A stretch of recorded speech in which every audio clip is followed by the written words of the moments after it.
একটা নাই। আমি সারা জীবন আমার মারে খুব পেন দিয়ে আসছি আসলে, কারণ আমার জন্য আমার মা আসলে অনেক লুকায় থাকতো আর কি সবার কাছ থেকে। আমার আম্মার অনেক রূপ আমি দেখছি এই জীবনে। আমি যখন প্রথম গভর্নমেন্ট ল্যাবরেটরি হাই স্কুলে ভর্তি পরীক্ষা দিই, আমি 3000 স্টুডেন্টের মধ্যে মেধা তালিকায় 3য় স্থান অধিকার করে আমি গভর্নমেন্ট ল্যাবরেটরি হাই স্কুলে ভর্তি হই। আমার ইচ্ছা ছিল আমি এখানে পড়তে। সেই দিন আমি আম্মার আনন্দের রূপ দেখছিলাম। আবার আমি একই ছেলে যখন 2009 সালে সে গভর্নমেন্ট ল্যাব স্কুল থেকে এসএসসিতে ফেল করি, তখন আমি আমার মাকে ধসে পড়তে দেখছি আমার সামনে।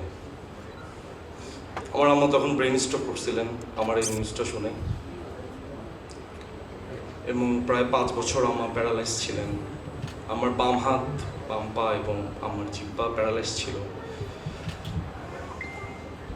কথা বলতে পারতো না আম্মা। আম্মার সাথে লিখে লিখে আমার কথা বলতে হইতো।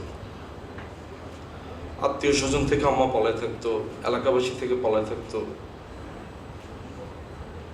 আমি যখন প্রথম চিন্তা করছি আমি ফিল্ম মেকার হব, আব্বা একটু টেনশন করতো যে ফিল্ম মেকার হবা এটা কি, মানে এটার ভবিষ্যৎ কি, এটাতে কত টাকা বেতন দেয়, কি করে। আমার বাবা ইঞ্জিনিয়ার ছিল, আমার বাবা এইসব নিয়ে খুব শঙ্কায় থাকতো।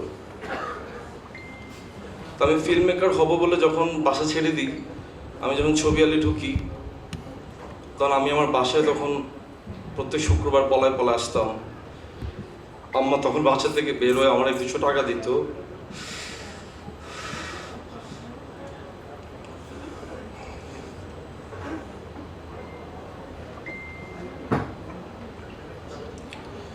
আমার তখনও পলায় থাকতো, ওই তো তুই বলে কি ডিরেক্টর হইবি, তোর আব্বা তো এটার লাই বাসা চিল্লাচিল্লি করে। আম্মার বলতাম আম্মা টেনশন নিয়েন না, ভালো কিছু করবো ইনশাল্লাহ।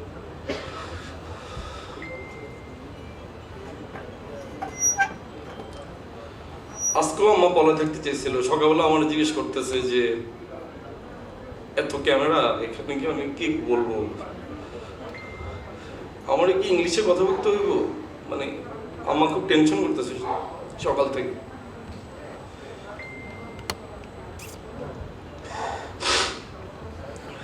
আমার যে মা মাধ্যমিকের গণ্ডিও পার হইতে পারে নাই, সে মা শুধুমাত্র আমাদের 2 ভাই বোনকে না, আমার 4 মামা, আমার ছোট খালা, প্রত্যেককে আমার মা প্রতিষ্ঠিত করছেন আমাদের বাসায় রেখে। তো আজকে আমার মা এরকম সবার সামনে আসছেন, আজকে আম্মা লুকে থাকেন নেই, এটা ভেবেই খুব ভালো লাগতেছে।